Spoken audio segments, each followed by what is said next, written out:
यदि आज्ञा उल्लंघन करके अमृत भी पीने को मिले तो विष हो जाएगा, ध्यान रखना। इंद्रियों की चाटुकारिता करते हद हो गई। अरे संसारी पुरुष में ऐसा देखे तो चलो, लेकिन जो भगवत मार्ग के पथिक, धिक्कार तुम्हारे जीवन के। प्रियाजू को बिना भोग लगाए अर्पित किए तुम पाने के लिए उत्साहित कैसे हो रहे हो? जिन वस्तुओं को निषेध किया गया है उनकी तरफ स्वप्न में भी अगर गति हो तो जलन होनी चाहिए कि स्वप्न में भी हमने कैसे स्वीकार कर लिया। कभी कभी ऐसा लगता है कि भगवत प्राप्ति बहुत कठिन है, ये समझने वाले। मेढक को तौलने का अगर हमें आदेश मिले तो तौलना बहुत कठिन है। 5 रखो, 2 उधर चिटक के चले गए, उनको घसीटो तो 3 पहले वाले फिर उतर के चले, ऐसे है। सावधान हो जाओ, ये आज्ञा का उल्लंघन तुम्हारे लिए नारकी गति का काम करेगा। अगर आज्ञा है कि अमृत नहीं पीना तो मत पीना, नहीं वो विष हो जाएगा। और अगर आज्ञा है विष पी लीजिए तो गरल सुधा रिपु करहि मिताई, गोपद सिंधु अनल शीतलाई, वो विष अमृत हो जाएगा।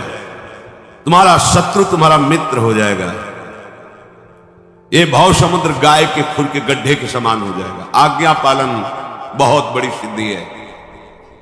ये मूढ़ता का त्याग कीजिए। आप जानते हो, जानते नहीं है?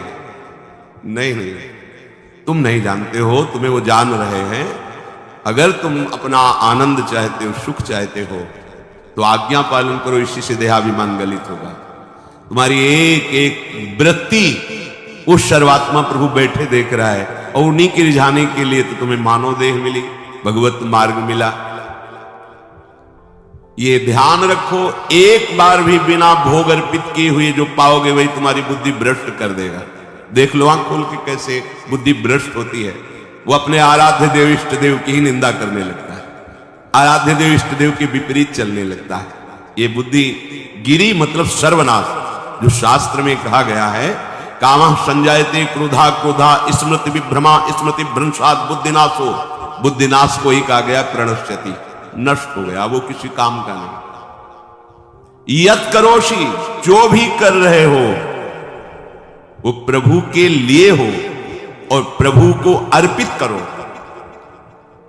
यदश्नाश, जो भी असन भोजन करते हो, जो भी तुम्हारी जिह्वा में जाए, अगर तुम इसी जन्म में भगवत प्राप्ति करना चाहते हो तो बिना भोग लगाए मत पाना, मान लीजिए। फिर कह रहे यज्जुहोषि,